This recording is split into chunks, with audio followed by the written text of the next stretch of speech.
精神醫學揭秘，我哋今次咧就換一個形式，我哋就唔講一個人物，我哋試下講三個人物啊！今日呢集裏邊，咁呢三個人物咧，即係都各有特別之處㗎啦。即係第一個咧就係我哋有時咧即係睇嗰啲咁嘅吸血鬼嗰啲青春嗰啲吸血鬼故仔咧，點解我哋會咁中意咧？就係因為嗰啲吸血鬼咧可以即係將佢自己嘅最美麗嘅樣子啊！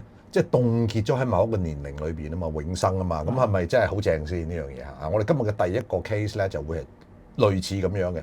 第二個咧就係我哋會遇到一個好似文初咁樣嘅人物啊，一個文皺皺嘅人物，即係好似係徐志摩嗰啲咁嘅人咁樣啦。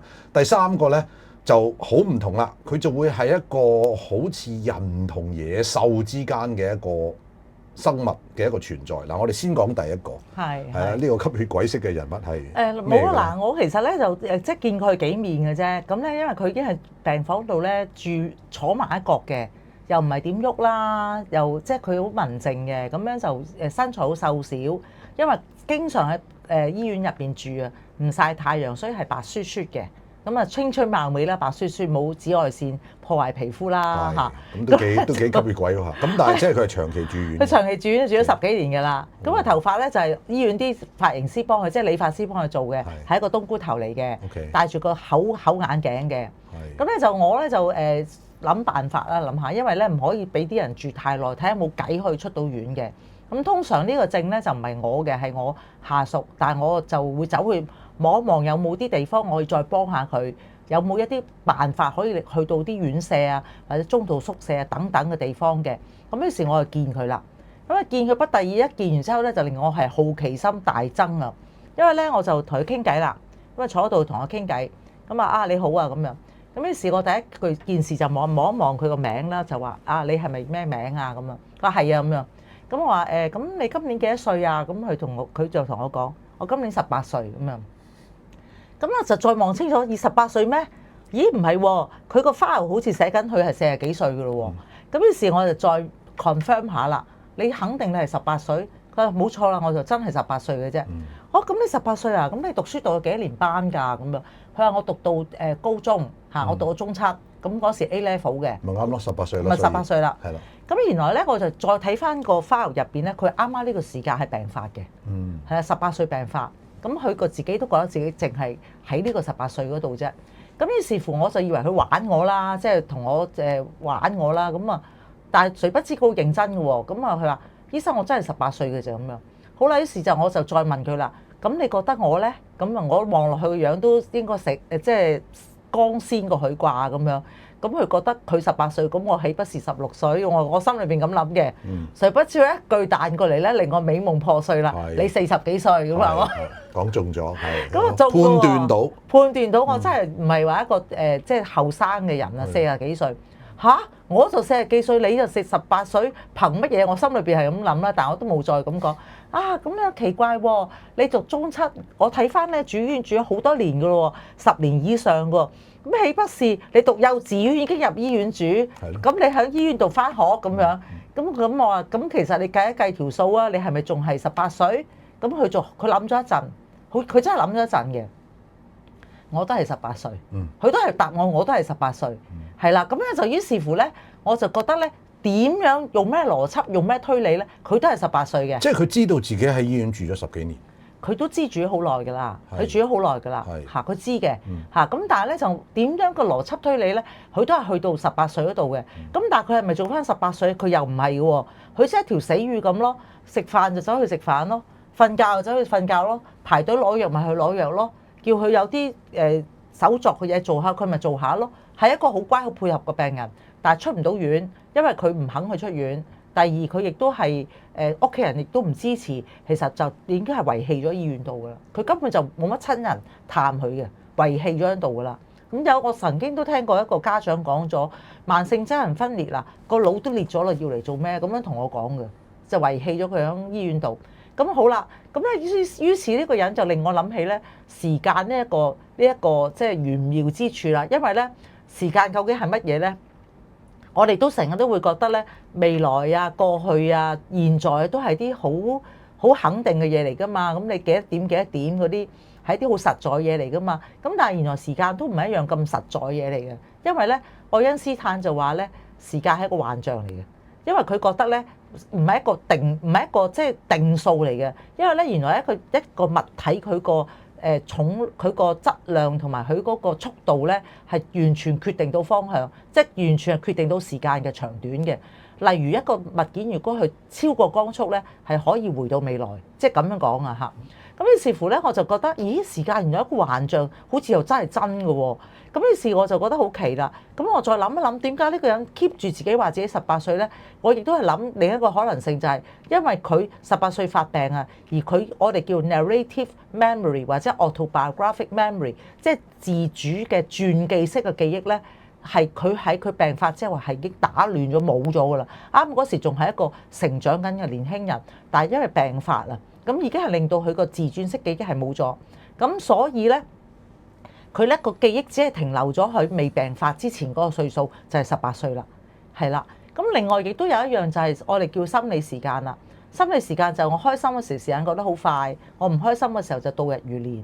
點都好啦，其實原來時間係分咗咁多類嘅可以。咁於是乎我就越嚟越覺得咧，我哋話自己幾多歲咧，可能都可以係一種嘅幻象嚟嘅，幾得意啊呢樣嘢嚇。係啦，即係愛因斯坦成日用呢個例子啊嘛。佢話即係如果你翻工嘅時候，你咪覺得時間過得好慢咯。但係如果你第一次去同個女仔去約會，你咪覺得嚓一聲咁就過咯。咁但係原來呢個男仔咧，好特別嘅地方就係佢18歲之後，女仔嚟嘅，女仔嚟嘅，原來係女仔嚟嘅嚇。18歲之後咧就 blank 咗，即係一片空白。咁根本都冇所謂快同慢，即係根本就唔存在嘅時間。係啊，佢人生去到18歲嘅時候咧，就已經去咗好似一個 dead end 咁，同埋佢我聽起上嚟都幾悲傷啦，變咗好似一個佢家庭同埋社會嘅孤兒啊。冇錯，真係活喺一個孤島裏邊咯。孤島裏邊係自己嘅孤島裏邊，自己嘅孤島，永遠都係18歲，即係個病係令佢抽走晒佢所有嘢，連佢嘅生命嘅年歲都俾佢抽走埋，生命嘅年歲同經歷都俾佢抽走，係啦。好，咁呢個就係我哋今日講嘅第一個人啦。咁我哋跟住落嚟講第二個角色啦。咁第二個角色是怎樣的咧？其實這一個角色是一個什麼人咧？我覺得他不是在佢唔只係喺呢個叫民初時代一個女子啊。我覺得佢古代時代一個女子啊，古代添，民初都會講嘢，都會即係有口語化噶嘛。佢係冇口語化嘅，係啦，因為咧我就佢係一個街症，佢即係係一個 outpatient，即係一個即係出邊嘅，即係門診睇嘅。咁啊門診睇嘅咧就係我睇佢啦，咁係我病人嚟嘅。咁咧佢又喺日間醫院做嘢嘅，咁咧又係讀咗中午度嘅，係啦。咁佢就冇話自己18歲嘅，呢個就話自己係個年齡係啱嘅，係啦。咁咧佢咧就原來有一種佢一隻嘅精神分裂係叫僵直性嘅精神分裂。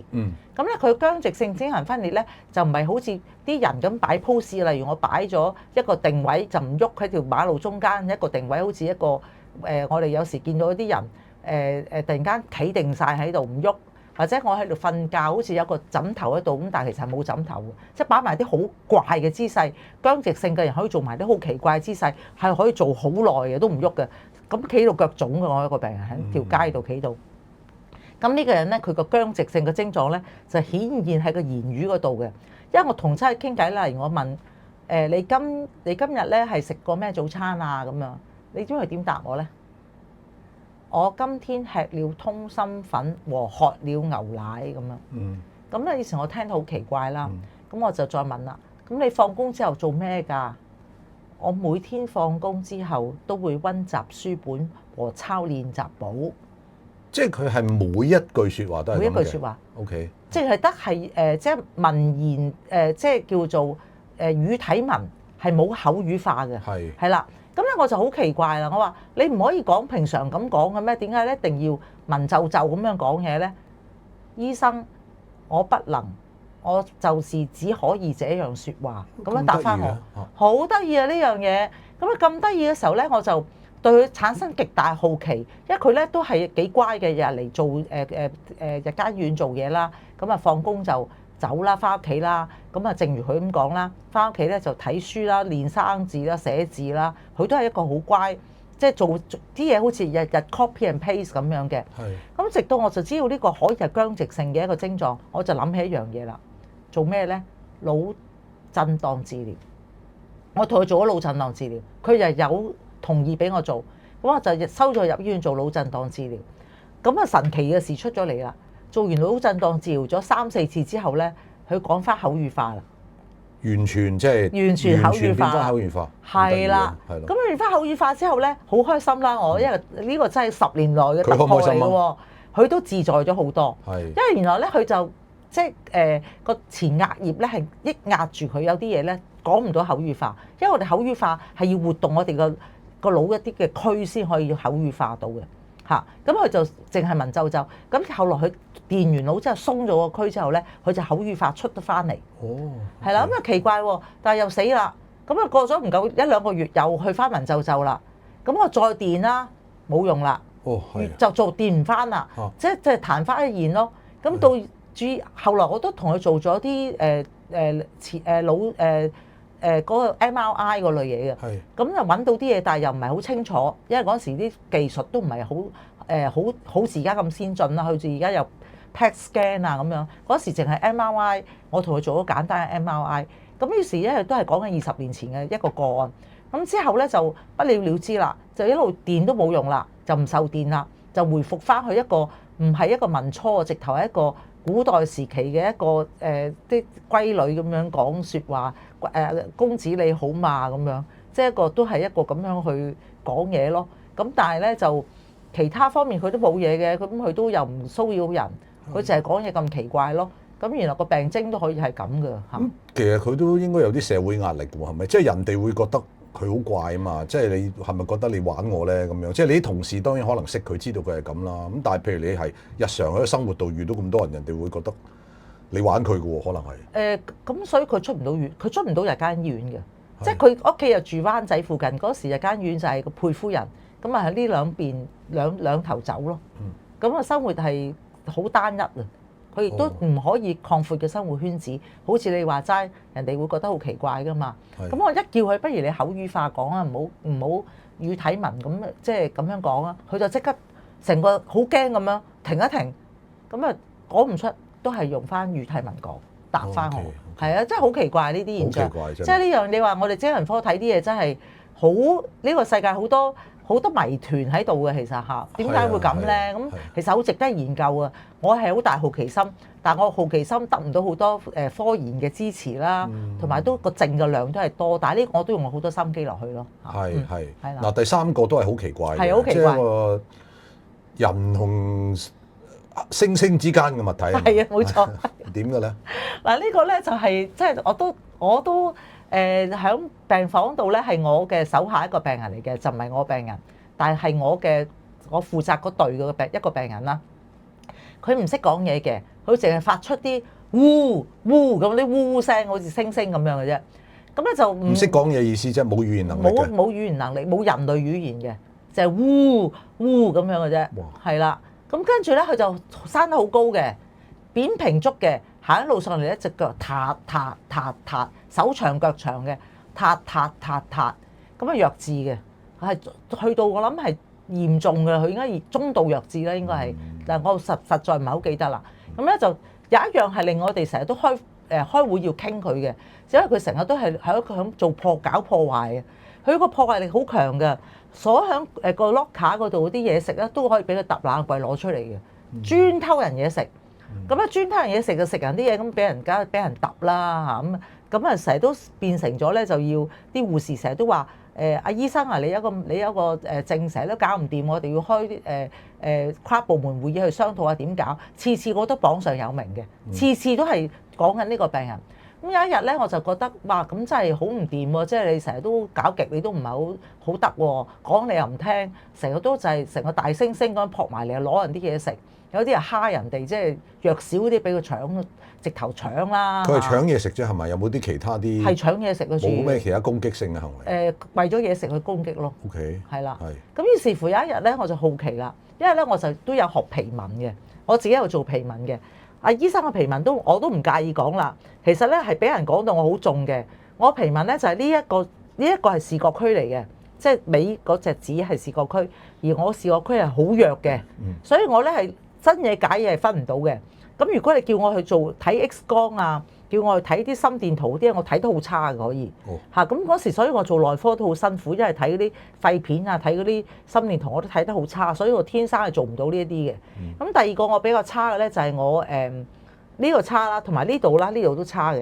呢度差咧就係差在咧，我咧係俾人覺得我係個樣好似好惡死咁樣啊，但係其實咧就我係鱷魚頭老襯底嚟嘅。咁呢兩個弱點咧，然後睇到我平民睇得出嚟，而係呢一樣嘢即係我自己心知嘅啫，嚇人哋唔知嘅。好啦，咁係點樣咧？咁於是乎，因為我又有少少皮紋嘅知識，因為皮紋嘅形成係同我哋大腦嗰個形成係同一時間嘅，所以我哋大腦嗰啲嘅 ridges 啊，即係嗰啲嗰啲皮啊，嗰啲起伏啊，同呢啲係一致一齊生長嘅。喺個胚胎嗰陣時候，我就走去抽佢嗰個人隻手嚟睇，一睇嚇咗我一跳。你知唔知係點樣㗎？係光滑一片嘅，係光滑一片，中間好多雜紋嚟嘅係。你係睇唔到我哋啲掌紋嘅咩？呢條係咩？呢條係生命線啊，呢條事業線啊，感情線係乜都冇嘅，只係一大紮一抽雜線咁嘅啫，就係乜都冇，係光滑一片嘅。咁我就諗啊，死啦！連人嘅掌紋佢都冇啊！咁我一刻就諗到咧，呢個人嘅存在係咪人與一個星星之間嘅一個存在咧？我係竟然發現佢嘅手係一個咁特別嘅手相。係啦，真係真係嗰個動物性好強。係因為我哋都知道咧，即係我哋叫 Downs，即係叫做嗰個叫做有一個字 Down syndrome 咧，即係嗰啲係有一種唐氏綜合症啦。佢有一個特性就係斷掌，我哋知道斷掌嘅。斷掌你都有掌紋睇啊，斷掌啊嘛，佢係冇嘅，係一紮嘅，一紮線嚟嘅係一個光滑嘅手掌加一紮雜線，微微嘅雜線係咁多啦。係咯，咁所以我真係覺得好奇嘅，真係精神科嘅世界係令我哋人類研究所啊，真係意想不到，令我哋。OK，好啦，我哋下個禮拜見。